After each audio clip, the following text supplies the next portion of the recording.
فیضان کو دیکھ کے کسی کو بھی اپنی آنکھوں پہ یقین نہیں آ رہا تھا۔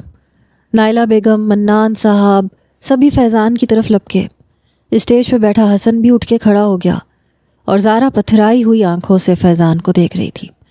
نائلہ بیگم فیضان کے گلے لگ کے رونے لگی۔ فیضی میرے بچے، تم زندہ ہو۔ عبد الرحمن صاحب بھی فیضان کے پاس پہنچ گئے۔ بس زارا وہیں کھڑی تھی، وہ تو جیسے پتھر کی ہو چکی تھی۔ فیضان کو زندہ سلامت اپنے سامنے دیکھ کے وہ بالکل بے یقین تھی۔ فیضان نے بس ماں کو ہی گلے لگایا، پھر سیدھا اسٹیج پہ آ گیا۔ حسن کو ابھی بھی اپنی آنکھوں پہ یقین نہیں آ رہا تھا، مگر فیضان اس کا گریبان پکڑ چکا تھا۔ تمہاری ہمت کیسے ہوئی میری زارا کے ساتھ بیٹھنے کی؟ فیضان غصے سے غرایا تھا۔ سب بڑے اسٹیج پہ آ گئے۔ تمہیں غلط لگ رہا ہے فیضان، میرا گریبان چھوڑو۔ حسن کا لہجہ اب بھی متوازن تھا۔ مجھے کچھ بھی غلط نہیں لگ رہا، بتاؤ مجھے تم کون ہوتے ہو زارا پہ حق جمانے والے؟ وہ میری ہے۔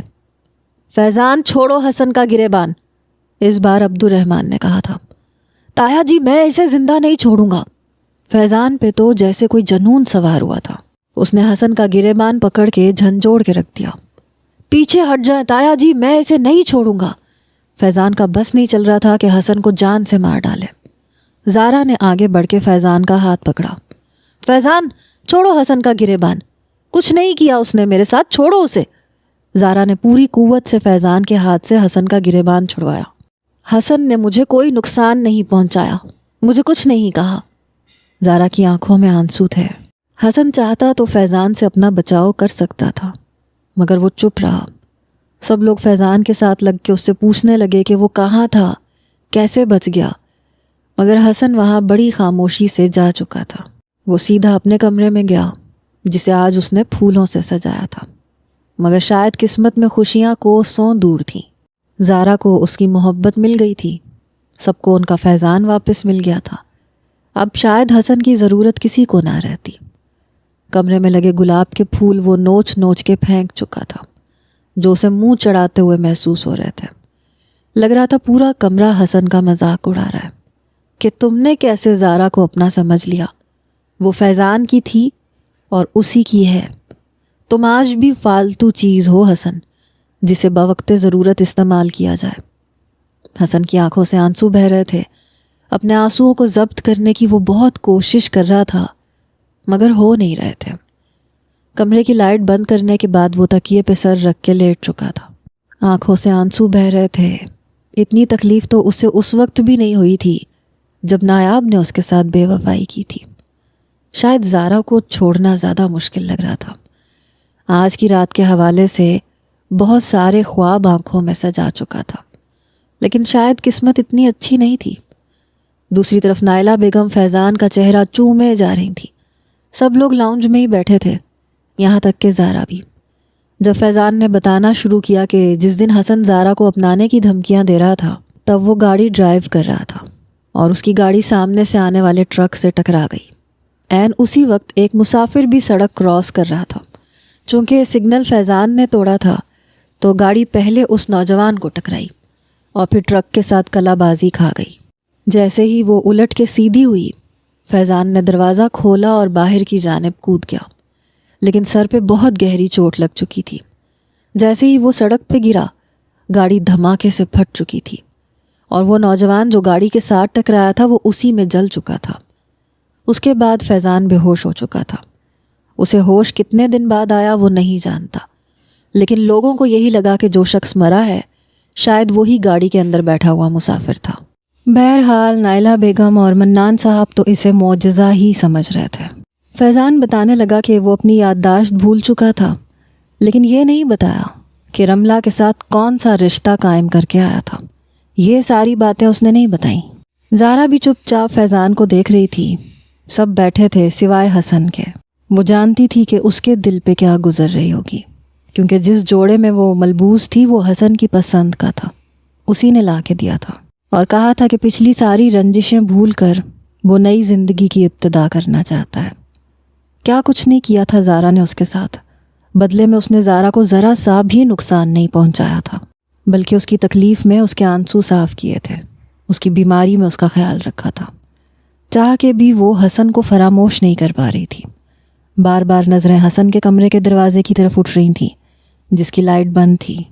فیضان کہنے لگا کہ شکر ہے حسن نے زارا کو کوئی نقصان نہیں پہنچایا، ورنہ شاید میں اسے زندہ نہیں چھوڑتا۔ اس بار عبدالرحمن صاحب بولے تھے، حسن نے بہت ساتھ دیا ہے ہمارے گھاٹے میں جانے والی فیکٹری کو اٹھانے والا حسن ہے۔ وہ کیا ہے یہ شاید ہمیں اب پتہ چلا ہے۔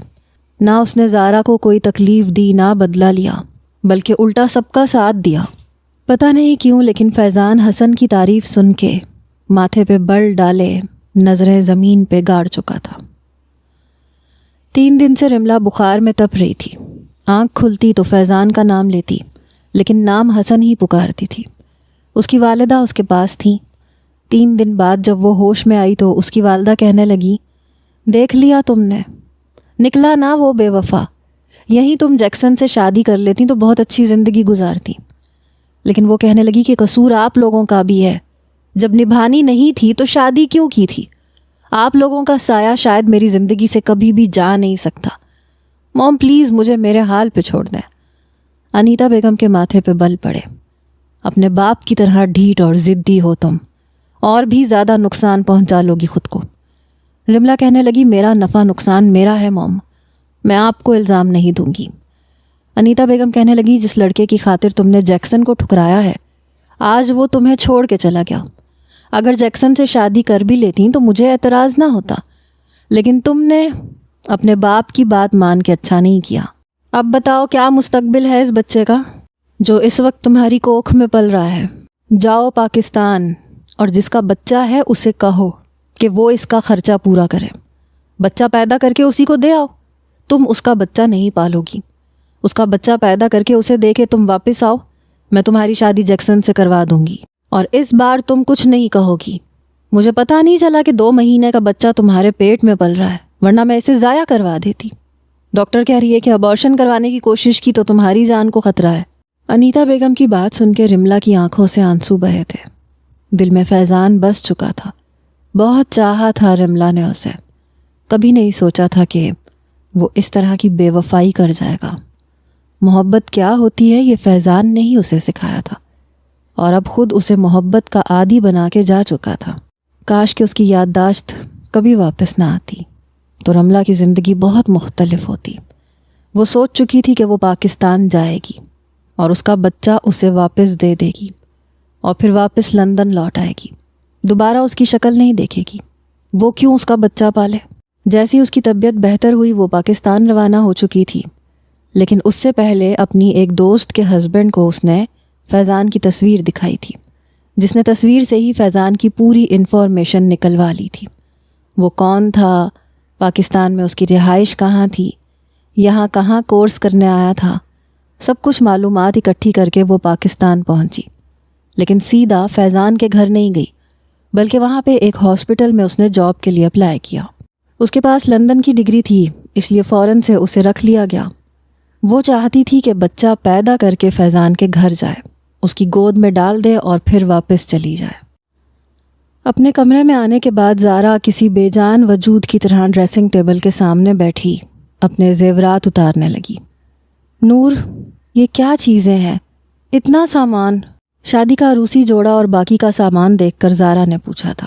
حسن بھائی نے بھیجا ہے آپ کے لیے۔ زارا کو حیرت ہوئی تھی۔ اچھا، اس چشماٹو کو بھی خیال آ گیا؟ مجھے تو لگا تھا کہ کچھ بھی پہن لوں اسے فرق نہیں پڑے گا۔ زارا نے جب عروسی جوڑا دیکھا تو حیران رہ گئی تھی۔ کافی قیمتی اور خوبصورت تھا۔ دل میں کچھ ہونے لگا تھا۔ اچھا لگ رہا تھا حسن کا اسے یوں اہمیت دینا۔ ویسے بھی اپنی گزشتہ زندگی یاد کرنے پہ اتنا تو اندازہ ہو گیا تھا کہ ہمیشہ اسی نے حسن کے ساتھ شرارت شروع کی تھی۔ پہل تو وہ چپ چاپ اس کی ہر بدتمیزی اور شرارت کو برداشت کر جاتا تھا، لیکن جیسے جیسے بڑا ہونے لگا تو جواب بھی دینے لگا۔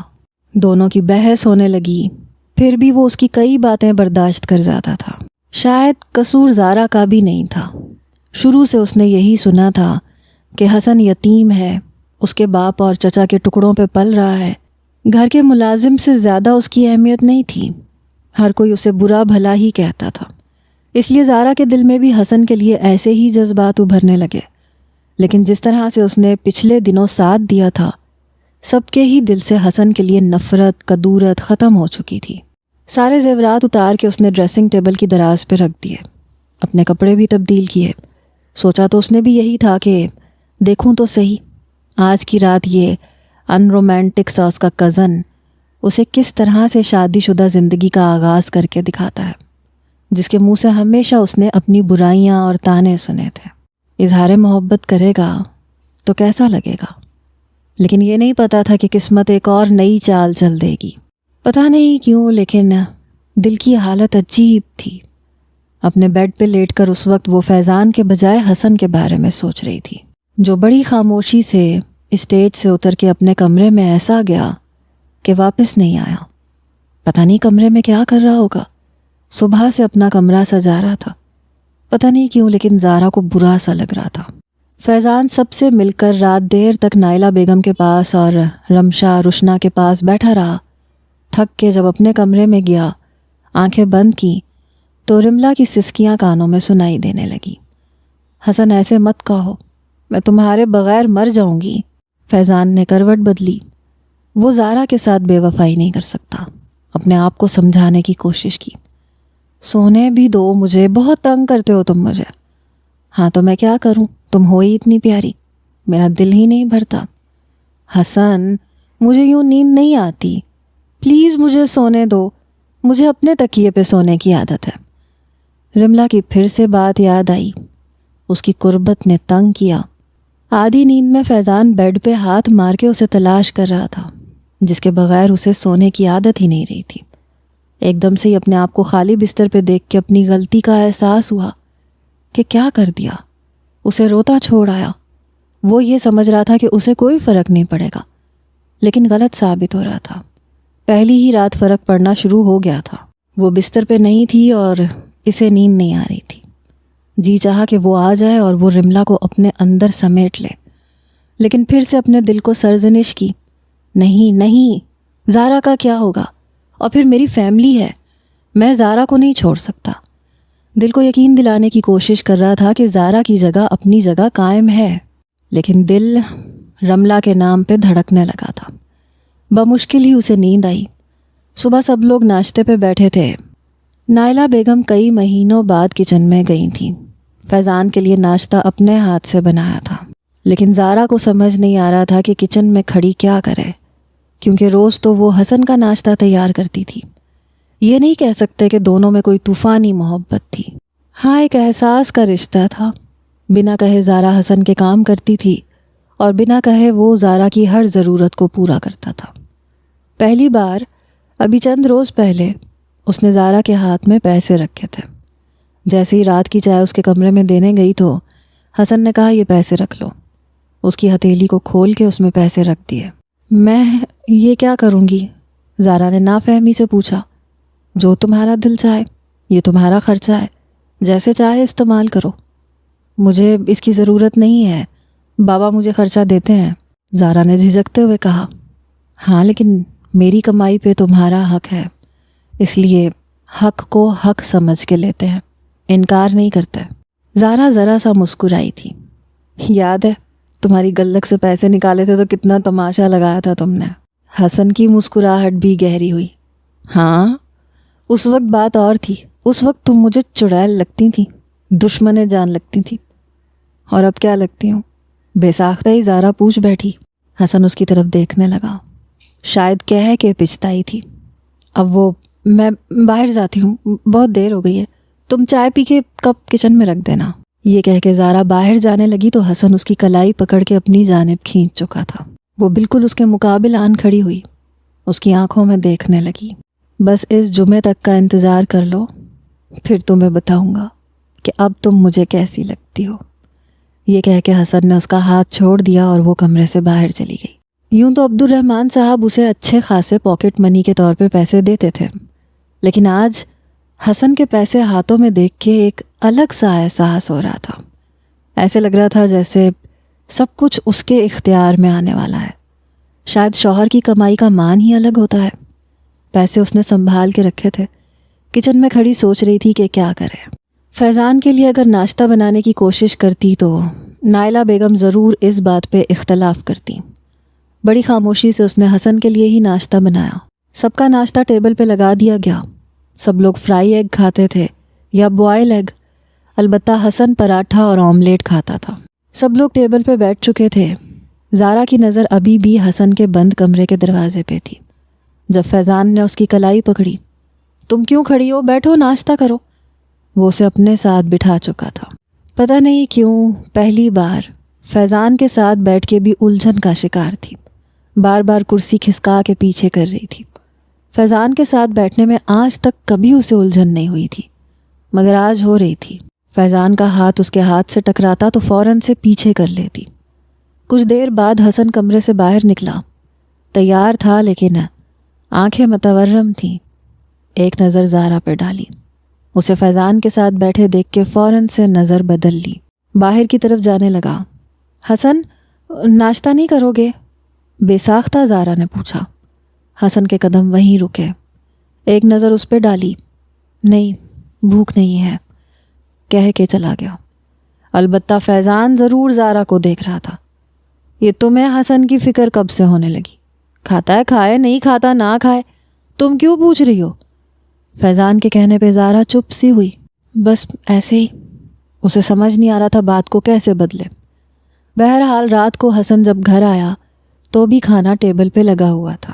اس بار شاہجہان بیگم نے اسے اپنے برابر میں بٹھایا۔ تم کہاں گھومتے پھر رہے ہو صبح سے؟ صبح ناشتہ بھی نہیں کر کے گئے، چلو کھانا کھاؤ میرے ساتھ بیٹھ کے۔ فیضان کو کچھ حیرت ہوئی۔ سب کے رویے حسن کے ساتھ بدلے بدلے سے لگ رہے تھے۔ جو اہمیت کل تک فیضان کی تھی، آج لگ رہا تھا کہ اس پہ حسن آ کے کھڑا ہو گیا۔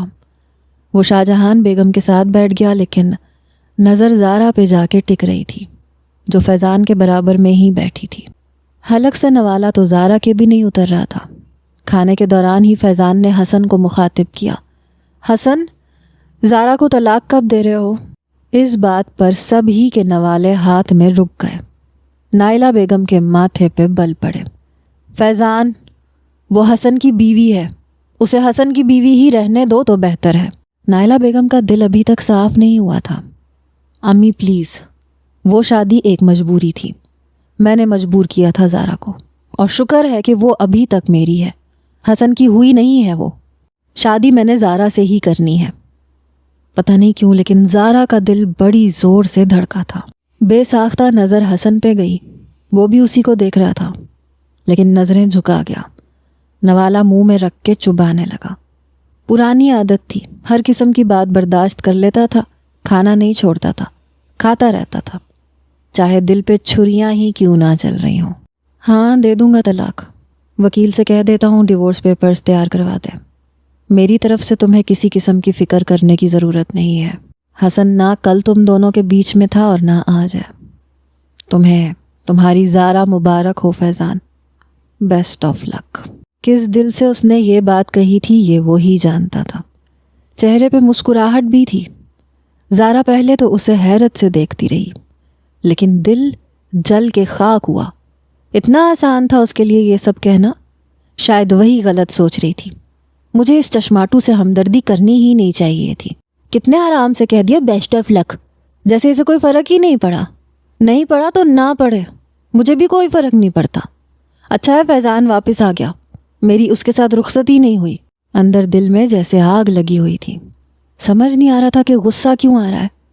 زارا نے کیسے اپنے آنسوؤں کو ضبط کیا تھا یہ وہ ہی جانتی تھی، ورنہ جی تو چاہ رہا تھا حسن کا گریبان پکڑ کے جھنجھوڑ ڈالے کہ کیا واقعی تمہیں کوئی فرق نہیں پڑتا، اتنی بے معنی ہوں تمہارے لیے، لیکن کہہ نہیں سکی۔ حسن کھانا کھانے کے بعد نور سے کہنے لگا، نور پلیز ایک کپ چائے بنا کے میرے کمرے میں دے جانا۔ پھر عمر کی طرف دیکھنے لگا، تمہیں اعتراض تو نہیں ہوگا عمر؟ میں نور کو اپنی چھوٹی بہن سمجھتا ہوں۔ عمر کہنے لگا، کیسی بات کر رہے ہیں حسن بھائی، میں کیوں شک کروں گا، مجھے پتہ ہے۔ پھر نور سے کہنے لگا، ایسے کرو نور، میرے لیے بھی چائے بنا دینا۔ حسن یوں تھا کہ جیسے کچھ ہوا ہی نہ ہو۔ البتہ زارا سے کھانا نہیں کھایا گیا۔ آدھی روٹی کھا کے ہی اٹھ کے کھڑی ہو گئی۔ فیضان کہنے لگا، تمہیں کیا ہوا، کھانا کیوں نہیں کھا رہی؟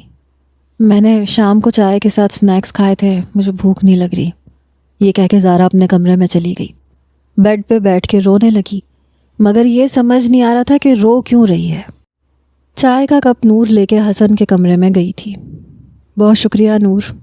لیپ ٹاپ کھولے، اپنا چشمہ لگائے، وہ کام میں مصروف تھا، لیکن کچھ فاصلہ رکھ کے نور اسی کے صوفے پہ بیٹھ گئی۔ حسن بھائی، مجھے آپ سے بات کرنی ہے۔ ہاں بولو، سن رہا ہوں۔ آپ زارا آپی کو طلاق کیوں دے رہے ہیں؟ بنا نور کی طرف دیکھے حسن نے جواب دیا تھا، اس لیے کیونکہ وہ فیضان سے محبت کرتی ہے، اور فیضان اب واپس آ چکا ہے، اسے اب میری ضرورت نہیں ہے۔ نور کہنے لگی، آپ صرف ضرورت کے وقت ہی کام آنے والی چیز ہے؟ دل نہیں ہے کہ آپ کے اندر؟ تکلیف نہیں ہوگی آپ کو؟ پتہ نہیں کیوں نور کو حسن پہ ترس آ رہا تھا، چہرہ بالکل اترا ہوا لگ رہا تھا۔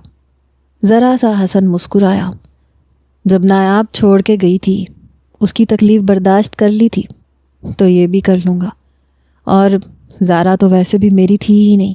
نور کہنے لگی، دل پہ ہاتھ رکھ کے کہیں کہ زارا آپی آپ کی نہیں ہے۔ لیپ ٹاپ پہ چلتی ہوئی انگلیاں رکیں۔ نور، جاؤ یہاں سے۔ حسن نے موضوع ہی ختم کیا۔ میں نہیں جاؤں گی، مجھے پتا ہے آپ زارا آپی کو پسند کرنے لگے ہیں، ان سے محبت کرنے لگے ہیں۔ کتنے خوش تھے آپ۔ اب نور کو تکلیف ہو رہی تھی، سب کا خیال رکھنے والا آج بالکل اداس بیٹھا ہوا تھا۔ نور، جاؤ یہاں سے۔ میں اپنی محبت کی خاطر فیضان اور زارا کی محبت کے بیچ میں نہیں آنا چاہتا، کیونکہ وہ دونوں ہی میرے کزن ہیں اور دونوں ایک دوسرے سے محبت کرتے ہیں۔ ہاں، اگر زارا کا دل بدل چکا ہوتا تو اور بات تھی، لیکن میں جانتا ہوں میں اس کے دل میں کہیں بھی نہیں ہوں، اور جو دل میں نہ ہو اسے زندگی میں بھی نہیں ہونا چاہیے۔ اب جاؤ یہاں سے، میرا دماغ مت کھاؤ۔ چائے کا سپ لیتے ہوئے حسن نے جیسے بات ختم کی، نور اٹھ کے کمرے سے باہر چلی گئی۔ اپنے کمرے میں آئی تو دیکھا کہ زارا آنسو صاف کر رہی تھی۔ وہ زارا کے پاس آ کے بیٹھ گئی۔ اب کیوں رو رہی ہو تم؟ تمہاری محبت تو واپس آ گئی ہے، تمہیں تو خوش ہونا چاہیے۔ زارا نے نور کے تیور دیکھے تو کہنے لگی، ہاں خوش ہوں میں، اور یہ خوشی کے آنسو ہیں۔ اور ویسے بھی حسن کو تو کوئی فرق نہیں پڑتا، جب وہ طلاق دینا چاہتا ہے تو ٹھیک ہے، لے لوں گی میں بھی۔ اچھا ہے فیضان واپس آ گیا، مجھے اس چشماٹو سے شادی نہیں کرنی پڑی۔ کیا واقعی زارا آپی آپ کو کوئی فرق نہیں پڑتا؟ نور کو جیسے یقین نہیں آ رہا تھا۔ ہاں، مجھے کوئی فرق نہیں پڑتا۔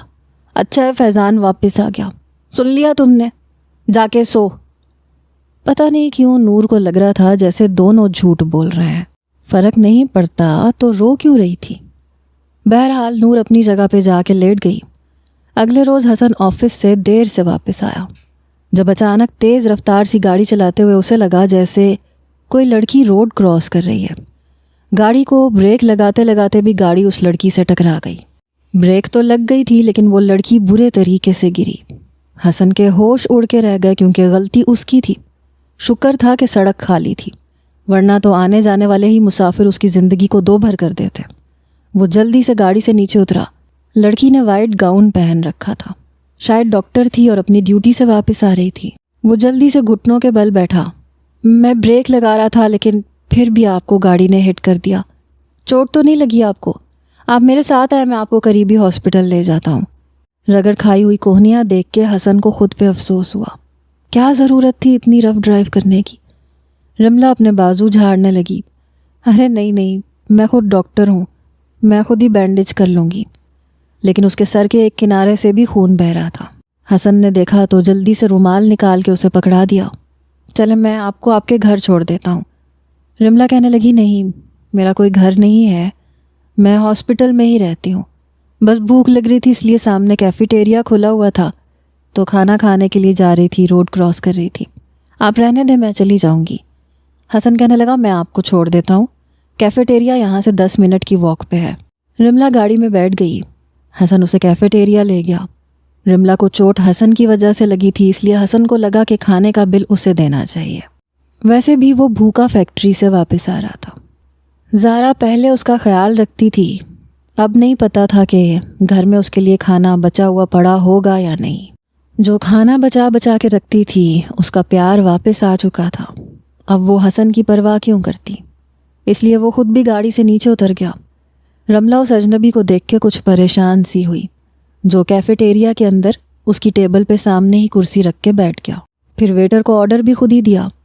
دیکھیں آپ جا سکتے ہیں, میں خود بھی آرڈر کر سکتی ہوں اور بل بھی دے سکتی ہوں. جی ہاں آپ دے سکتی ہیں, لیکن مجھے بے حد افسوس ہے کہ میری وجہ سے آپ کو چوٹ لگ گئی. پلیز بل مجھے بھرنے دیں. لڑکی کو دیکھ کے لگ نہیں رہا تھا کہ وہ یہاں کی ہے. بڑی مشکل سے اردو بول رہی تھی. لہجہ برٹش تھا اور دیکھنے میں بھی بے حد خوبصورت تھی. دیکھ کے لگ رہا تھا کہ یہاں کی نہیں ہے. آپ شاید کسی اور کنٹری سے آئی ہیں. حسن نے بات کا آغاز کیا. رملہ نے اس بات میں سر ہلایا. جی میم, لندن سے آئی ہوں. پہلے وہاں پہ ڈاکٹر کی جاب کر رہی تھی. حسن کو کچھ حیرت ہوئی. وہاں کی ڈگری حاصل کر کے وہاں پہ جاب کرنے کے بعد یہاں پہ کیوں آئی ہیں آپ؟ ورنہ تو پاکستانی ڈاکٹر ڈگری حاصل کرنے کے بعد باہر اپلائی کرتے ہیں. یہی بات حسن نے اسے کہہ دی. بس کوئی ضروری کام تھا اس لیے آ گئی. یہاں ہاسپٹل میں جاب کر رہی ہوں. پہلے تو رہائش انہوں نے ہاسپٹل میں ہی دی تھی, لیکن ابھی رات کے 12 بجے کہنے لگے کہ آپ اپنی رہائش کا انتظام کر لیں. بھوک بھی لگ رہی تھی, اس لیے سوچ رہی ہوں کہ کھانا کھانے کے بعد کسی ہوٹل میں رات گزار لوں. صبح صبح کسی ہاسٹل میں چلی جاؤں گی. یہ سن کے حسن کہنے لگا, اگر آپ برا نہ مانیں تو آپ میرے ساتھ چلیں. رات کے اس وقت آپ کہاں ہوٹل ڈھونڈتی پھریں گی؟ صبح ہوتے ہی آپ بے شک چلی جائیے گا. نہیں, اچھا نہیں لگتا. میں آپ کو جانتی نہیں ہوں, نہ آپ مجھے جانتے ہیں. میں ایسے منہ اٹھا کے آپ کے گھر چلی جاؤں؟ دیکھیں میری وجہ سے آپ کو چوٹ آئی ہے. مجھے اچھا لگے گا اگر میں آپ کے کسی کام آ سکوں. دیکھیں میں بہت شریف انسان ہوں, میری فیملی ہے, آپ مجھ پہ اعتبار کر سکتی ہیں. بہرحال دونوں نے ہی پیزا کھایا, ساتھ میں پاستا وغیرہ منگوا لیا. کھانا کھانے کے بعد حسن اسے شاہ جہان محل لے آیا. چوکیدار نے دروازہ کھولا. گاڑی اس نے پورچ میں کھڑی کی. رملہ سے کہنے لگا, آپ اندر آئیے.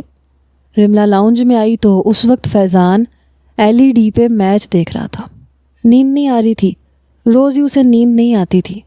لیٹتا تھا تو رملہ یاد آتی تھی, اس لیے تنگ آ کے کمرے سے باہر آ کے LED پہ میچ دیکھنے لگا. لاؤنج کا دروازہ بند ہوا تو رملہ کی آواز پہ فیضان نے پلٹ کے دیکھا. حسن کے ساتھ رملہ کو دیکھ کے اس کے ہوش اڑ کے رہ گئے. ہاتھ سے ریموٹ چھوٹ گیا.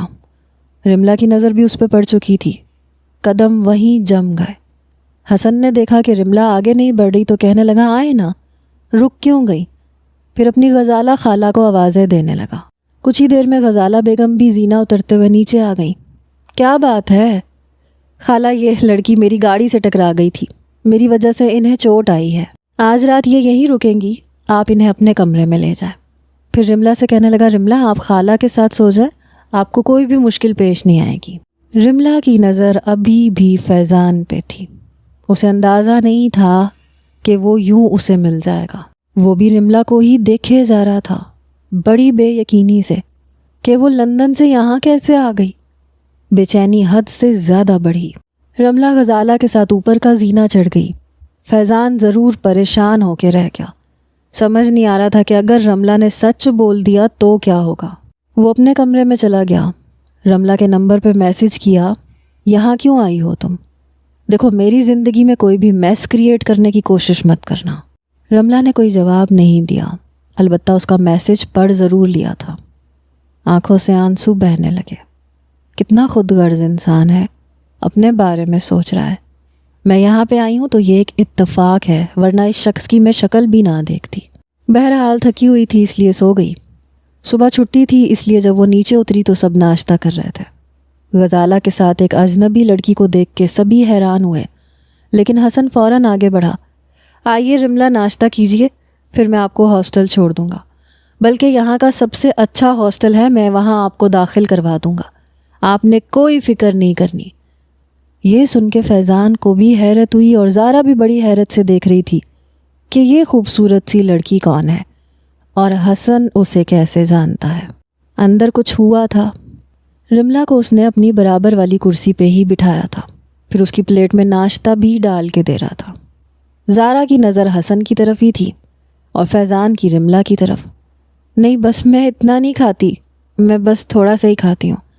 شاہ جہان بیگم کہنے لگیں, بیٹا تم کون ہو؟ حسن کہنے لگا, یہ میری گاڑی سے ٹکرا گئی تھی نانی, یہ یہاں کی نہیں ہے, یہ لندن سے آئی ہیں. یہاں پہلے تو ہاسپٹل والوں نے رہائش دی, لیکن رات کو منع کر دیا. یہ اپنے لیے ہاسٹل ڈھونڈ رہی ہے. شاہجہان بیگم کہنے لگی ارے بیٹا یہاں ہاسٹل میں رہنے کا ماحول تھوڑی ہے کوئی، یہیں رہ لو ہمارے گھر پہ، یہاں تمہیں کوئی پریشانی نہیں ہوگی۔ یہ سن کے فیضان کو اچھو لگا۔ رملہ کہنے لگی نہیں آنٹی بہت بہت شکریہ، میں نہ آپ لوگوں کو جانتی ہوں اور نہ میں یہاں رہ سکتی ہوں، میں بس اپنے ایک ضروری کام کے لیے آئی ہوں، وہ کرنے کے بعد میں چلی جاؤں گی۔ ناشتہ کرنے کے بعد حسن اسے اپنے ساتھ باہر لے کے گیا۔ گاڑی میں بیٹھتے ہی رملہ کا صبر جواب دے گیا، وہ رونے لگی۔ حسن یہ دیکھ کے پریشان ہوا، کیا بات ہے آپ رو کیوں رہی ہیں؟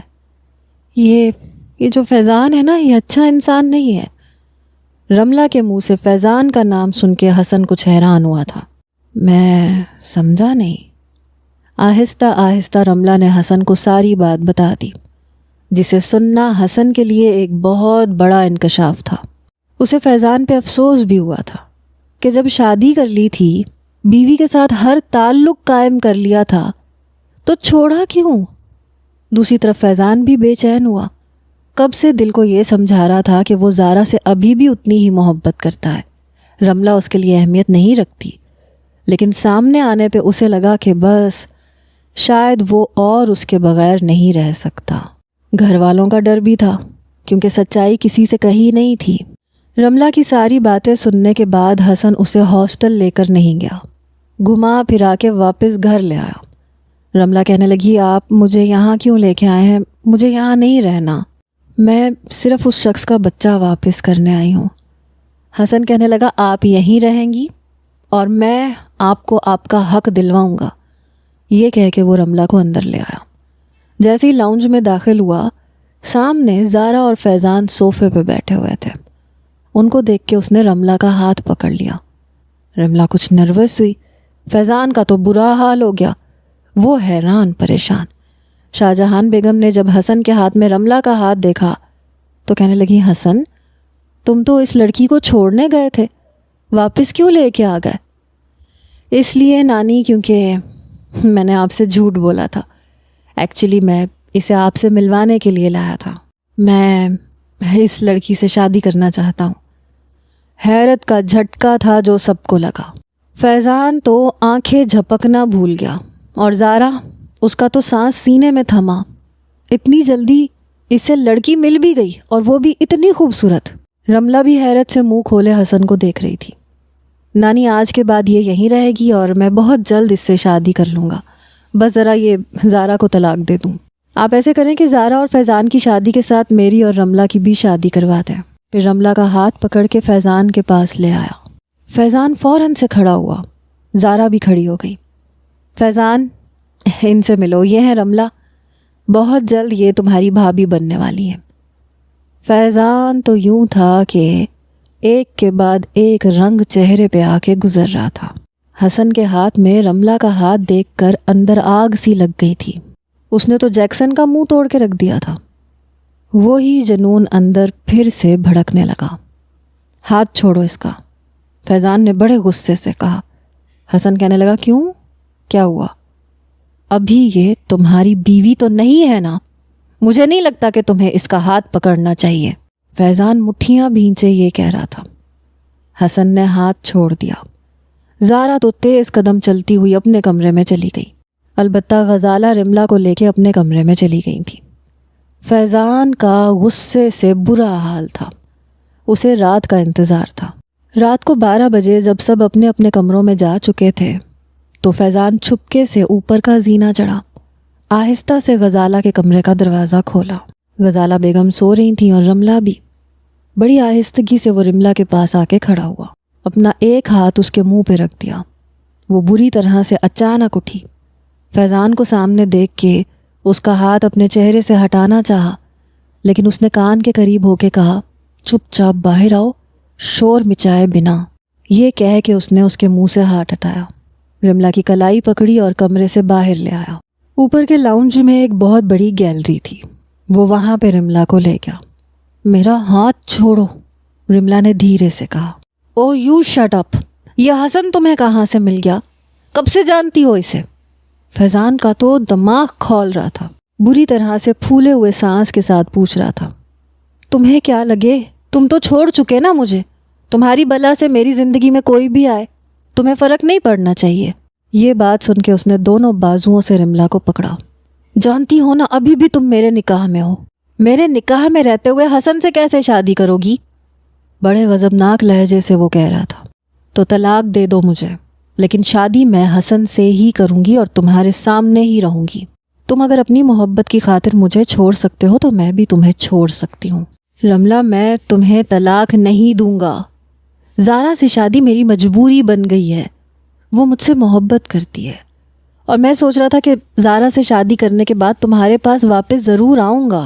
میں تمہیں بھی نہیں چھوڑ سکتا، یہ میرے بس میں نہیں ہے۔ بڑی بے بسی سے اس نے کہا تھا۔ واہ، کیا کہنے ہیں تمہارے، یعنی تم نے مجھے سیکنڈ آپشن میں رکھا ہوا ہے۔ فیضان، تم اپنی محبت کو بھی پاؤ گے اور مجھے بھی نہیں چھوڑو گے۔ مجھے نہیں چاہیے تمہاری یہ بٹی ہوئی زندگی۔ حسن مجھے اپنانے کو تیار ہے، میں اسی سے شادی کروں گی، تم مجھے طلاق دے دینا۔ یہ کہہ کے رملا وہاں سے جانے لگی۔ میں تمہیں نہیں چھوڑوں گا، میری یہ بات یاد رکھنا۔ میں دیکھتا ہوں کہ میرے نکاح میں رہتے ہوئے تم حسن سے کیسے شادی کرتی ہو۔ رملا رکی نہیں تھی، غزالہ کے کمرے میں آ کے لیٹ گئی۔ حسن کا پلان کافی حد تک کامیاب ہوتا ہوا نظر آ رہا تھا۔ اگلے روز فیضان حسن سے کہنے لگا، کب طلاق دو گے تم زارا کو؟ حسن کہنے لگا، دے دوں گا، اتنی بھی کیا جلدی ہے۔ فیضان کہنے لگا، جلدی ہے، مجھے شادی کرنی ہے زارا سے، میں اسے لندن لے جانا چاہتا ہوں، نکاح ہوگا، ویزا لگے گا تبھی لے جاؤں گا نا۔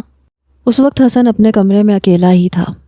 فیضان اس کے کمرے میں آ کے بڑے غصے سے اسے کہہ رہا تھا، ٹھیک ہے میں دے دیتا ہوں زارا کو طلاق، تم بھی رملا کو طلاق دے دو۔ حسن کے منہ سے یہ سن کے فیضان کے ہوش اڑے۔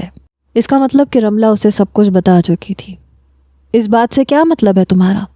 فیضان نے بڑے غصے سے کہا۔ سیدھا سا مطلب ہے، تم زارا سے شادی کرنا چاہتے ہو، میں رملا سے کرنا چاہتا ہوں۔ تمہیں زارا سے محبت ہے، تمہیں اسے اپنانا بھی چاہیے، لیکن مجھے رملا کو سہارا دینا ہے، اس لیے پہلے تم رملا کو طلاق دو گے، پھر میں زارا کو دوں گا، اور آئی پرومس میں مکروں گا نہیں۔ میں رملا کو طلاق نہیں دوں گا حسن، وہ میری بیوی ہے اور میری بیوی ہی رہے گی۔ فیضان، اگر رملا تمہاری بیوی ہے تو جاؤ جا کے شاہ جہان محل میں اعلان کرو، سب کے سامنے کہو کہ وہ تمہاری بیوی ہے، اسے سب کے سامنے متعارف کرواؤ، اور زارا کو بھی بتاؤ کہ تم شادی شدہ ہو، پھر میں دیکھتا ہوں کہ زارا تم سے شادی کرتی ہے یا نہیں۔ حسن کی بات سن کے فیضان اس کے بالکل سامنے آ کے کھڑا ہو گیا۔ تو یہ بات ہے؟ حسن کہنے لگا، ہاں یہی بات ہے۔ فیضان کہنے لگا، ٹھیک ہے میں دے دیتا ہوں رملا کو طلاق۔ یہ کہہ کے وہ کمرے سے باہر نکل گیا۔ دوسری طرف زارا سے یہ برداشت نہیں ہو رہا تھا کہ حسن کو لڑکی مل کیسے گئی، اور وہ بھی اتنی پیاری اور خوبصورت۔ شاید اسی لیے اسے مجھے چھوڑنا آسان لگ رہا تھا۔ مرد کا کوئی بھروسہ ہی نہیں ہوتا، پہلے نایاب، پھر میں، اور اب یہ رملا۔ یہ حسن ہے ہی ٹھرکی۔ جلے پاؤں کی بلی کی طرح زارا اپنے کمرے میں چکر پہ چکر کاٹ رہی تھی۔ فیضان اپنے کمرے میں سگریٹ پہ سگریٹ پیے جا رہا تھا۔ رملا کو طلاق دینا آسان نہیں لگ رہا تھا، لیکن زارا کے منہ سے اپنے آپ کو بے وفا بھی نہیں سننا چاہتا تھا۔ اسے لگتا تھا کہ زارا ابھی بھی اسے اتنی ہی شدت سے چاہتی ہے، وہ اپنائے گا نہیں تو زارا مر جائے گی۔ سمجھ نہیں آ رہا تھا کہ کرے تو کیا کرے۔ اس نے سوچا کہ اسے رملا سے پھر سے بات کرنی چاہیے، اس لیے اوپر کا زینہ چڑھا، لیکن غزالہ پھپھو کے کمرے کی لائٹ جل رہی تھی۔ کیا ہوا رملا، تمہاری طبیعت ٹھیک نہیں لگ رہی مجھے؟ غزالہ کی آواز پہ فیضان بے چین ہوا، جلدی سے دروازہ کھول کے اندر آ گیا۔ غزالہ اسے دیکھ کے حیران تھی۔ رملا بیڈ پہ بیٹھی لمبے لمبے سانس لے رہی تھی، رنگت پیلی سی لگ رہی تھی۔ دل چاہا کہ اس سے پوچھے کہ تمہیں کیا ہوا۔ غزالہ کہنے لگی، تم یہاں کیوں آئے ہو؟ میں بس ایسے ہی چکر لگا رہا تھا، انہیں کیا ہوا؟ اس نے رملا کی طرف اشارہ کر کے پوچھا۔ غزالہ نے گہری سانس لی۔ پتہ نہیں، الٹیاں کیے جا رہی ہے، مجھے تو اس کی طبیعت ٹھیک نہیں لگ رہی۔ فیضان، ایسے کرو، حسن کو کہو اوپر آئے، میں اسے ڈاکٹر کے پاس لے کے جاؤں، مجھے لگتا ہے اسے فوڈ پوائزننگ ہو گئی ہے۔ یہ سن کے رملا کہنے لگی، نہیں نہیں آنٹی پلیز، حسن کو مت جگائیے گا، میں ٹھیک ہوں۔ فیضان کہنے لگا، میں لے جاتا ہوں۔ بے چینی سے فیضان نے یہ بات کہی تھی۔ نہیں بہت شکریہ، مجھے ڈاکٹر کے پاس جانا ہوگا تو میں حسن کے ساتھ چلی جاؤں گی، مجھے آپ کے ساتھ نہیں جانا۔ رملہ کا اسے یوں نظر انداز کرنا اس سے برداشت نہیں ہو رہا تھا۔ میں کہہ رہا ہوں نا، میں جاگ رہا ہوں تو میں ڈاکٹر کے پاس لے جاتا ہوں، حسن سو رہا ہے، اسے جگانے کی ضرورت نہیں ہے۔ لیکن رملہ نے صاف انکار کر دیا۔ رملہ کا یوں حسن کو اہمیت دینا فیضان کو اندر سے تڑپا کے رکھ گیا تھا۔ اپنے کمرے میں آ کے بھی اسے چین نہیں آ رہا تھا۔ کیا ہوا ہے اسے؟ طبیعت کیوں خراب ہو گئی؟ رنگت کیوں پیلی پڑ گئی؟ کیوں اپنی فکر نہیں کرتی؟ اپنا خیال تو انسان کو رکھنا چاہیے۔ بار بار اسے رملہ کی حالت دیکھ کے بے چینی ہو رہی تھی۔ اگلے روز فیضان کی جب آنکھ کھلی تو رملہ اور حسن دونوں گھر پہ نہیں تھے۔ کئی بار وہ رملہ کے نمبر پہ کال کر چکا تھا لیکن وہ فون نہیں اٹھا رہی تھی۔ رات کو وہ دونوں واپس آئے۔ رملہ کو حسن کے ساتھ دیکھ کے فیضان اپنی مٹھیاں بھینچے ہوئے تھا۔ سمجھ نہیں آ رہا تھا کہ کیا کرے اور کیا نہ کرے۔ وہ جب بھی حسن کے ہاتھ میں رملہ کا ہاتھ دیکھتا اندر آگ لگنے لگتی تھی۔ یہی حال زارا کا بھی تھا۔ سب لوگ سو چکے تھے، اس لیے حسن رملہ کو اپنے کمرے میں لے گیا۔ زارا اور فیضان دیکھتے رہ گئے کیونکہ وہی دونوں لاؤنج میں موجود تھے۔ حسن کے کمرے کا دروازہ بند ہوا تو دونوں کی جان پہ بنی۔ فیضان کا تو بس نہیں چل رہا تھا، وہ کمرہ کھول کے اندر چلا جاتا۔ عجیب انسان ہے، وہ کون سی اس کی بیوی ہے جو اسے کمرے میں لے جا کے دروازہ بند کر چکا ہے؟ فیضان نے زارا سے کہا، اور یہ لڑکی بھی مجھے کوئی ٹھیک نہیں لگتی، منہ اٹھا کے اس کے ساتھ اس کے کمرے میں چلی گئی۔ بھلا ایسے کوئی جاتا ہے کیا؟ شوہر ہے کیا وہ اس کا؟ زارا سے بھی برداشت نہیں ہو رہا تھا۔ ٹھیک کہہ رہی ہو تم، دونوں ہی بے شرم ہے، تم جاؤ آرام کرو، جاؤ اپنے کمرے میں، فیضان نے زارا سے کہا۔ وہ چاہتا تھا کہ زارا اپنے کمرے میں جائے تاکہ وہ حسن کے کمرے کا دروازہ کھولے۔ زارا کی کوشش تھی کہ فیضان اپنے کمرے میں جائے اور وہ کان لگا کے سنے کہ آخر حسن رملہ سے باتیں کیا کر رہا ہے۔ دونوں ہی اپنی اپنی جگہ پریشان تھے۔ مجھے تو ابھی نیند نہیں آ رہی، تم جاؤ اپنے کمرے میں جا کے سو جاؤ۔ زارا نے بھی یہی کہا۔ نیند تو مجھے بھی نہیں آ رہی، ایسا کرتے ہیں دیکھتے ہیں کہ یہ لوگ کمرے میں کیا کر رہے ہیں۔ فیضان سے بے چینی برداشت ہی نہیں ہو رہی تھی۔ آخر کمرے میں ہو کیا رہا ہے؟ یہی حال زارا کا بھی تھا، اس لیے دونوں ہی کمرے کے پاس جا کے کھڑے ہو گئے۔ دونوں نے دروازے پہ کان لگائے۔ نہیں حسن پلیز، مجھے بہت درد ہوگا۔ رملہ کی آواز سن کے فیضان کا دل زور زور سے دھڑکا۔ دیکھو ایسے کاموں میں درد ہوتا ہے، تھوڑا برداشت کرنا پڑتا ہے، بس 5 منٹ کی بات ہے، پھر سب کچھ نارمل ہو جائے گا۔ اور تم تو ایک ڈاکٹر ہو، ایک ڈاکٹر ہوتے ہوئے اتنا ڈر رہی ہو۔ ڈاکٹر ہوں تو کیا ہوا، لڑکی تو ہوں نا، درد تو ہوتا ہے نا۔ رملہ اور حسن کی باتیں سن کے فیضان کا دماغ چکر کھا کے رہ گیا۔ رملہ سے پہلی قربت کے لمحات یاد آئے۔ پلیز حسن، مجھے بہت درد ہوگا۔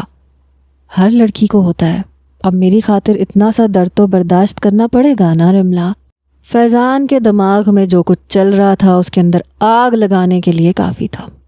زارا بھی کچھ کشمکش کا شکار تھی۔ فیضان سے برداشت نہیں ہوا تو اس نے دروازے کا نوب گھمایا۔ اسے لگا تھا کہ دروازہ لاک ہوگا لیکن دروازہ کھلا ہوا تھا۔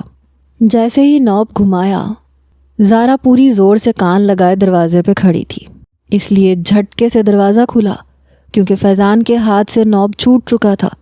دونوں ہی اندر یوں داخل ہوئے جیسے خود کو گرنے سے بچایا ہو۔ جب دیکھا تو رملہ حسن کے بیڈ پہ بیٹھی ہوئی تھی، نیچے کانچ ٹوٹا پڑا تھا اور کرسی پہ بیٹھا حسن اس کے پاؤں سے کانچ نکال رہا تھا۔ دونوں نے ہی فیضان اور زارا کو دیکھا، تب تک حسن کانچ نکال چکا تھا۔ رملہ نے فوراً سے اپنا پاؤں نیچے کیا۔ یہ دیکھ کے فیضان کو سانس میں سانس آیا۔ وہ کانچ نکالنے کے لیے کہہ رہا تھا اور وہ کیا سوچ رہا تھا۔ حسن کھڑا ہو گیا۔ یہ تم دونوں میرے کمرے میں کیوں آئے ہو اور وہ بھی بنا دستک دیے؟ اب وہ دونوں ہی پریشان کھڑے تھے کہ کیا جواب دیں۔ مجھے یہ بتاؤ کہ رات کے اس پہر تمہارے کمرے میں اس لڑکی کا ہونا مناسب بات ہے کہ نہیں؟ فیضان سے برداشت ہی نہیں ہو رہا تھا۔ حسن کہنے لگا، کیوں؟ تم بھی تو کئی بار زارا کے کمرے میں آتے جاتے تھے۔ میں نے تو کبھی نہیں کہا، بلکہ تمہیں گھر میں کبھی کسی نے کچھ نہیں کہا۔ پھر میرے کمرے میں رملہ کا ہونا برا کیوں لگ رہا ہے؟ وہ بھی میری منگیتر ہے، زارا بھی تمہاری منگیتر تھی۔ تکلیف کیوں ہو رہی ہے فیضان؟ تکلیف تو تمہیں اس وقت ہونی چاہیے تھی اگر میں زارا کے ساتھ اکیلا کمرے میں ہوتا۔ زارا کے علاوہ میرے کمرے میں کون سی لڑکی ہے کون سی نہیں ہے تمہیں فرق نہیں پڑنا چاہیے؟ پھر کیوں رات گئے اس پہر تم میرے کمرے کی جاسوسی کر رہے ہو؟ زارا کے سامنے جان بوجھ کے حسن نے یہ بات کہی تھی۔ فیضان رملہ کی طرف بار بار دیکھ رہا تھا، جو نظریں جھکائے ہوئے بالکل حسن کے برابر میں کھڑی تھی۔ وہ جا کے رملہ کے پاس کھڑا ہو گیا، رملہ کا ہاتھ پکڑ لیا۔ اس لیے کہ یہ میری بیوی ہے، میری بیوی تمہارے کمرے میں ہوگی تو مجھے تکلیف ہوگی۔ شاید اب فیضان کے بس کی بات نہیں تھی۔ یہ سننا تھا کہ زارا حیرت سے دونوں کو دیکھنے لگی۔ بیوی؟ فیضان یہ تم کیا کہہ رہے ہو؟ زارا میں ٹھیک کہہ رہا ہوں، میں اپنی یادداشت کھو چکا تھا اور رملہ نے میرا علاج کیا تھا۔ ظاہری طور پہ ہمارا نکاح ہوا تھا، یہ میری بیوی ہے اور میں اس سے محبت بھی کرتا ہوں۔ تم سے اس لیے نہیں کہہ پایا کیونکہ تم مجھ سے بہت زیادہ محبت کرتی ہو۔ مجھے لگا کہ اگر میں نے تم سے بے وفائی کی تو تم برداشت نہیں کر پاؤ گی، خود کو ختم کر لو گی۔ اب بتاؤ میں کیا کروں؟ میرے لیے رملہ کو چھوڑنا ناممکن ہے۔ یہ سن کے زارا اپنے کمرے میں چلی گئی۔ سر بری طرح سے چکرا رہا تھا، سمجھ نہیں آ رہی تھی کہ کیا ہو رہا ہے۔ صبح تک یہ خبر شاہجہان محل میں پھیل چکی تھی۔ فیضان اعتراف کر چکا تھا کہ اس کی بیوی رملہ ہے اور وہ اسے چھوڑنا نہیں چاہتا۔ نائلہ بیگم کو تو پہلی ہی نظر میں رملہ بہت اچھی لگی تھی اور زارا سے ان کا دل ویسے بھی کھٹا ہو چکا تھا، اس لیے انہوں نے تو فوراً سے رملہ کو بہو کے طور پہ قبول کر لیا۔ اس بار حسن یہ چاہتا تھا کہ زارا خود سے اعتراف کرے۔ نور کی باتوں سے اتنا تو اندازہ ہو گیا تھا کہ وہ حسن کے لیے بے چین ہے۔ پھر رات کے پہر صرف فیضان ہی دروازے کے باہر نہیں کھڑا تھا، زارا بھی کھڑی تھی۔ اندر ہی اندر کھلبلی تو اسے بھی مچی تھی۔ سب لوگ ہی رملہ کو قبول کر چکے تھے، لیکن زارا ابھی تک حسن سے یہ نہیں کہہ پائی کہ وہ بھی اس سے محبت کرنے لگی ہے۔ اسے یہ تھا کہ حسن خود سے یہ بات کہے کہ جب فیضان نے رملہ کو قبول کر لیا ہے تو میری بیوی بھی میرے حوالے کی جائے، لیکن وہ کہہ ہی نہیں رہا تھا۔ دھماکہ اس وقت ہوا جب حسن نے کہا کہ وہ لندن جا رہا ہے اور وہاں اس کی جاب لگ گئی ہے اور اب وہ کبھی واپس نہیں آئے گا اور زارا کو بھی ڈیورس پیپرز دے کے جائے گا۔ یہ سن کے زارا کی جان پہ بنی۔ وہ چاہتا تھا کہ وہ خود سے کہے کہ اسے حسن کے ساتھ رہنا ہے، لیکن وہ ڈھیٹ بنی بیٹھی رہی۔ شاہجہان بیگم کہنے لگی، یہ کیا مذاق ہے؟ تم زارا کے ساتھ کیوں نہیں رہ سکتے؟ وہ کہنے لگا، اس لیے کیونکہ میں زارا کے دل میں نہیں ہوں، اس لیے اس کی زندگی میں بھی میں نہیں آنا چاہتا۔ اگر وہ اعتراف کر لیتی تو میں اسے اپنی بیوی قبول کر لیتا۔ وہ چاہتا تھا کہ وہ خود سے کہے، مگر زارا نے کچھ نہیں کہا، ہمت ہی نہیں کر پا رہی تھی۔ یہاں تک کہ حسن کی روانگی کا وقت بھی ہو چکا تھا۔ سب لوگ اسے روک رہے تھے لیکن وہ جا چکا تھا۔ جیسے ہی وہ ایئرپورٹ پہ گیا، زارا کی جان پہ بنی۔ بنا کسی کو بتائے وہ بنگلے سے باہر نکلی، ٹیکسی کروائی اور سیدھا ایئرپورٹ پہنچ گئی۔ لیکن جیسے ہی ایئرپورٹ پہ پہنچی تو پتہ چلا کہ مسافر تو جہاز میں بیٹھ چکے ہیں اور جہاز کسی بھی وقت پرواز کر جائے گا۔ تو وہ لڑنے لگی کہ پلیز مجھے ایک بار اندر جانا ہے، میرا شوہر اگر لندن چلا گیا تو واپس نہیں آئے گا اور میں اس کے بغیر نہیں رہ سکتی۔ لیکن کسٹم آفیسرز اسے اندر نہیں جانے دے رہے تھے۔ وہ کہنے لگے کہ یہ الاؤ نہیں ہے، آپ پلیز جا سکتی ہیں۔ کئی بار وہ حسن کے نمبر پہ کال کر چکی تھی لیکن فون بند تھا۔ حسن کا جہاز اس نے اپنی آنکھوں کے سامنے اڑتا ہوا دیکھا۔ پھوٹ پھوٹ کے وہیں بیٹھ کے رو رہی تھی۔ سب لوگ اسے دیکھ رہے تھے۔ روتے دھوتے وہ واپس آئی۔ شاہجہان بیگم اور اس کی والدہ کہنے لگیں کہ تم کہاں سے آ رہی ہو؟ کب سے تمہیں ڈھونڈ رہے ہیں؟ وہ کہنے لگی کہیں سے بھی نہیں۔ روتے ہوئے اپنے کمرے میں گئی۔ کمرے کی لائٹ بند تھی۔ دروازہ بند کیا اور دروازے کے ساتھ ہی لگ کے پھوٹ پھوٹ کے رونے لگی۔ بہت برے ہو تم، کہہ نہیں سکتے تھے کہ میرے بغیر نہیں رہ سکتے؟ مجھے اپنا نہیں سکتے تھے کیا؟ حسن تم نے اچھا نہیں کیا، تم نے میرے ساتھ بالکل بھی اچھا نہیں کیا، میں تمہیں کبھی بھی معاف نہیں کروں گی۔ روتے ہوئے اپنے آپ سے ہی باتیں کر رہی تھی۔ جیسے ہی اس نے کمرے کی لائٹ جلائی تو سامنے حسن بیٹھا ہوا تھا، اسی کے بیڈ پہ۔ اسے دیکھ کر وہ بے یقین ہوئی، پھر اس کے سامنے آ گئی، اس کا چہرہ اپنے دونوں ہاتھوں میں لے لیا۔ اسے لگ رہا تھا شاید کوئی خواب دیکھ رہی۔ میں ہی تمہارے سامنے بیٹھا ہوں، میری کوئی پرچھائی نہیں ہے۔ یہ سن کے جیسے ہی زارا نے اپنے ہاتھ پیچھے کرنا چاہے اس کی دونوں کلائیاں حسن نے پکڑی اور کھڑا ہو گیا۔ تم کہہ نہیں سکتی تھی کہ مت جاؤ حسن، میں تمہارے بغیر نہیں رہ سکتی؟ کہہ سکتی تھی نا، اگر کہہ دیتی تو میں جاتا ہی نہیں۔ ایئرپورٹ پہ کسٹم آفیسرز کے سامنے رو سکتی تھی، میرے سامنے کہتے ہوئے تکلیف ہو رہی تھی تمہیں؟ کیا تکلیف تھی تمہیں زارا؟ کیوں نہیں کہا کہ رک جاؤ حسن؟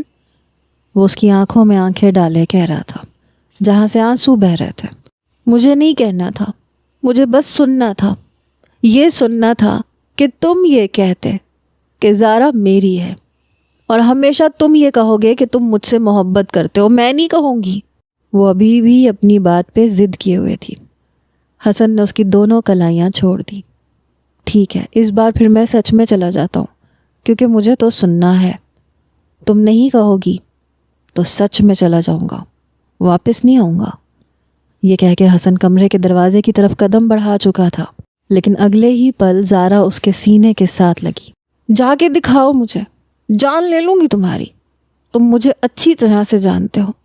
زارا نے کبھی تمہاری منت سماجت نہیں کی کہ مت جاؤ حسن۔ میں یہ نہیں کہوں گی کہ مجھے تم سے محبت ہے، اور نہ میں یہ کہوں گی کہ فیضان سے زیادہ تم میرے لیے اہمیت رکھتے ہو، اور نہ میں تمہیں آئی لو یو کہوں گی۔ سن رہے ہو نا تم؟ لیکن میں تمہیں کہیں جانے بھی نہیں دوں گی، جان لے لوں گی تمہاری۔ وہ روئے جا رہی تھی، ساتھ ساتھ کہے بھی جا رہی تھی، تم نے یہ بھی نہیں کہا کہ میں زارا کو طلاق نہیں دوں گا۔ فیضان سے لڑ سکتے تھے نا، مگر نہیں لڑے۔ اس بات کا بدلہ بھی باقی ہے، سمجھے نا؟ جانتے ہو نا زارا نے کبھی تمہارا ادھار نہیں رکھا۔ شاید وہ اور بھی بہت کچھ بول جاتی، مگر حسن اس کے ہونٹوں کو اپنی دسترس میں لے چکا تھا۔ زارا کو چپ کروانے کا بس یہی ایک طریقہ بچا تھا۔ آئی ایم سوری رملا، میں نے تمہارا بہت دل دکھایا۔ فیضان ہاتھ جوڑے رملا کی منت سماجت کر رہا تھا۔ بات مت کرو مجھ سے، اگر میں پاکستان نہ آتی اور حسن سے اتفاقاً ملاقات نہ ہوتی تو تم تو زارا سے شادی کر لیتے۔ رملا کے آنسو بہہ رہے تھے۔ مجھے لگا تھا کہ شاید وہ میرے بغیر نہیں رہ سکتی، مگر اس کی حسن کے لیے بے چینی میں نے اس وقت دیکھی جب حسن ایئرپورٹ گیا۔ اسے مجھ سے زیادہ حسن کی پرواہ تھی۔ اب میرا دل مطمئن ہے، مجھے سمجھنے کی کوشش کرو، میں تمہیں چھوڑ نہیں سکتا، واپس تمہارے پاس ہی آنا تھا مجھے۔ مجھ سے غلطی ہو گئی، مجھے سچ بتانا چاہیے تھا۔ فیضان نے صفائیاں دیتے ہوئے جیسے ہی رملا کا ہاتھ پکڑنا چاہا، رملا نے ہاتھ چھڑوایا۔ ڈونٹ ٹچ می، اگر مجھے ہمارے بچے کا خیال نہ ہوتا تو کبھی تمہارے پیچھے پاکستان نہیں آتی۔ رملا کی بات سن کے فیضان حیران ہوا۔ بچہ؟ Ramla are you pregnant? فیضان کو اب پتہ چلا۔ رملا نے اس بات میں سر ہلایا۔ بتایا کیوں نہیں یار؟ فیضان کے چہرے پہ حیرت اور خوشی کے تاثرات تھے۔ تم نے سنا ہی نہیں، مجھے چھوڑ کے چلے گئے تھے۔ I hate you. رملا کو پھر سے سب کچھ یاد آیا۔ پلیز معاف کر دو، اچھا میری بیٹی کی خاطر پلیز۔ فیضان نے اس بار رملا کو زبردستی اپنے ساتھ لگایا۔ تم کیسے کہہ سکتے ہو کہ بیٹی ہے؟ رملا نے تعجب سے پوچھا۔ بس میری خواہش ہے یہ کہتے ہوئے وہ رملا کو بیڈ پہ لٹا چکا تھا، اسے اپنے اندر سمیٹنے لگا۔ جانتی ہو، جب سے تم سے دور ہوا ہوں ایک رات بھی سکون سے نہیں سویا، تمہیں بہت مس کیا۔ جھوٹ، رملا نے نروٹھے لہجے میں کہا۔ بس بھی کر دو رملا، سچ کہہ رہا ہوں، آئی ریئلی لو یو۔ بابا، میں نور سے شادی اسی صورت میں کروں گا جب آپ غزالہ آنٹی سے شادی کریں گے۔ عمر نے ہاشم کو اپنا آخری فیصلہ سنا دیا تھا۔ کیا ہو گیا تمہیں عمر؟ یہ میری عمر نہیں ہے شادی کرنے کی۔ تو جب عمر تھی تب کیوں نہیں کی؟ عمر نے پوچھا۔ تب آپا کو اپنی نند اچھی نہیں لگتی تھی، بہت منت سماجت کی تھی میں نے عارفہ آپا کی، لیکن وہ یہی کہتی تھیں کہ غزالہ کے علاوہ جس لڑکی سے چاہے شادی کر لو، لیکن اسے میں کبھی اپنی بھابھی نہیں بناؤں گی، اس لیے میں نے ملک ہی چھوڑ دیا۔ لیکن اب وقت بہت آگے نکل گیا ہے بیٹا۔ عمر کہنے لگا اتنا بھی آگے نہیں نکلا، شاہ جہان دادی اماں سے میں بات کر لیتا ہوں۔ عمر کی بات سن کے ہاشم کہنے لگا اب اس عمر میں تم اپنے باپ کا رشتہ مانگو گے؟ عمر کہنے لگا ہاں مانگوں گا، کیونکہ ابھی تک غزالہ آنٹی کا بھی نصیب کسی سے نہیں جڑا، شاید آپ ہی ان کے نصیب میں ہیں۔ اس بار عمر کے رشتہ مانگنے پہ شاہجہان بیگم نے انکار نہیں کیا تھا۔ شاہجہان محل کی خوشیاں پھر سے لوٹ آئی تھیں۔ رمشا، روشنا اور نور کی شادی کے ساتھ ساتھ غزالہ کی شادی بھی ہو رہی تھی۔ گھر میں 4 شادیاں تھیں اور سب کچھ رملہ اور زارا کو ہی سنبھالنا پڑ رہا تھا۔ فیضان اور حسن بھی گلے مل چکے تھے۔ انور صاحب نے بھی بیٹی کو ڈانٹ ڈپٹ کر کے اس کے شوہر کے پاس بھیج دیا تھا اور نگار سے بھی معافی مانگ لی تھی، کیونکہ انہوں نے نگار کے ساتھ کبھی بھی اچھا رویہ نہیں رکھا تھا۔ جیسے ہی ساری شادیوں کا ہنگامہ ختم ہوا تو انور صاحب نے حسن سے کہا کہ تم اب میرے گھر پہ رہو گے، میرا کام کاروبار تم سنبھالو گے، اس لیے اپنی بیوی کو لے کے شرافت سے میرے گھر آ جاؤ، ورنہ تمہیں ہاتھ پکڑ کے لے جاؤں گا۔ بوڑھا ہو گیا ہوں یار، اب محنت نہیں ہوتی۔ نگار بیگم کو بیٹا بڑی مدت کے بعد اپنے گھر پہ ملا تھا۔ فیضان نے عبد الرحمن صاحب اور منان صاحب کی فیکٹری سنبھال لی تھی اور حسن نے انور صاحب کا کام کاروبار۔ جی تو کیسی لگی کہانی؟ اس بار میں نے سب کو ٹھکانے لگا دیا ہے۔ ایپیسوڈ بھی لانگ ہے تو اب کمنٹس بھی ایسے ہی آنے چاہیے اور بونس ایپیسوڈ کا مجھے کوئی نہ کہے۔